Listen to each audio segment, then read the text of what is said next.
Throughout recorded time, and probably since the end of the Neolithic Age, there have been three kinds of people in the world: the high, the middle, and the low.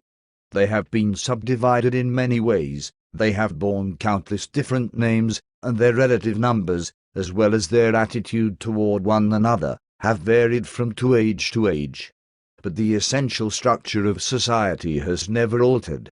Even after enormous upheavals and seemingly irrevocable changes, the same pattern has always reasserted itself, just as a gyroscope will always return to equilibrium, however far it is pushed one way or the other. The aims of these three groups are entirely irreconcilable. The aim of the high is to remain where they are. The aim of the middle is to change places with the high. The aim of the low, when they have an aim, for it is an abiding characteristic of the low that they are too much crushed by drudgery to be more than intermittently conscious of anything outside their daily lives, is to abolish all distinctions and create a society in which all men shall be equal. Thus throughout history a struggle which is the same in its main outlines recurs over and over again. For long periods the high seem to be securely in power, but sooner or later there always comes a moment when they lose either their belief in themselves, or their capacity to govern efficiently, or both. They are then overthrown by the middle, who enlist the low on their side by pretending to them that they are fighting for liberty and justice. As soon as they have reached their objective, the middle thrust the low back into their old position of servitude, and themselves become the high. Presently a new middle group splits off from one of the other groups, or from both of them, and the struggle begins over again. Of the three groups, only the low are never even temporarily successful in achieving their aims. It would be an exaggeration to say that throughout history there has been no progress of a material kind. Even today, in a period of decline, the average human being is physically better off than he was a few centuries ago. But no advance in wealth, no softening of manners, no reform or revolution has ever brought human equality a millimeter nearer.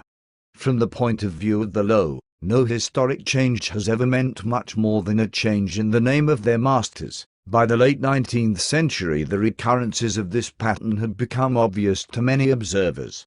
There then arose schools of thinkers who interpreted history as a cyclical process and claimed to show that inequality was the unalterable law of human life. This doctrine, of course, had always had its adherents, but in the manner in which it was now put forward there was a significant change.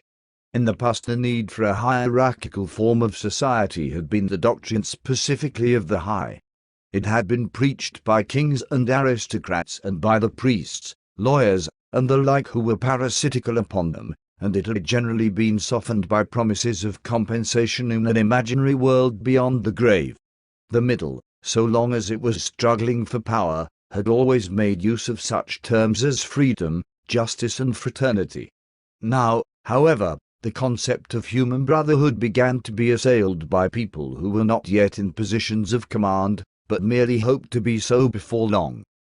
In the past the middle had made revolutions under the banner of equality, and then had established a fresh tyranny as soon as the old ones were overthrown.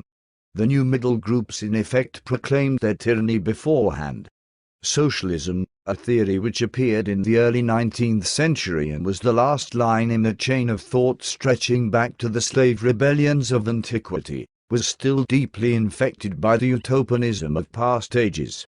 But in each variant of socialism that appeared from about 1900 onwards the aim of establishing liberty and equality was more and more openly abandoned.